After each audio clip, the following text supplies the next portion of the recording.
ফিলিস্তিনিদের জীবন ও দুর্ভোগের উপর ভিত্তি করে লেখা ধারাবাহিক প্রবন্ধের জন্য পুলিৎজার পুরস্কার জিতেছেন প্রখ্যাত ফিলিস্তিনি কবি ও লেখক মোসাব আবু তোহা। পুলিৎজার বোর্ড জানিয়েছেন, ইসরায়েলের সাথে ১.৫ বছরেরও বেশি সময় ধরে যুদ্ধে গাজায় শারীরিক ও মানসিক হত্যাকাণ্ডে যে গভীর রেখাপাত করেছে তা উঠে এসেছে তার প্রতিবেদনে।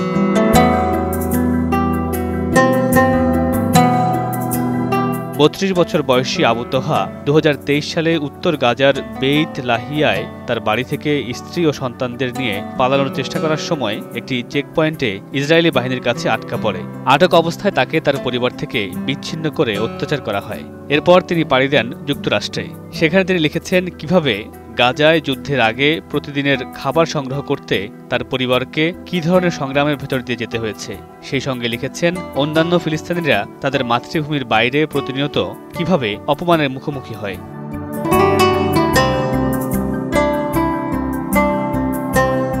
পুরস্কার জয়ের পর সামাজিক মাধ্যমে এক পোস্টে আবু তোহা লিখেছেন, এটি আশা নিয়ে আসুক, এটি একটি গল্প হতে দিন।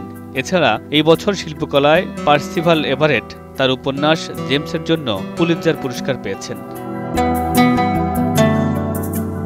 মামুনুর রশীদ পনেল, সময় সংবাদ।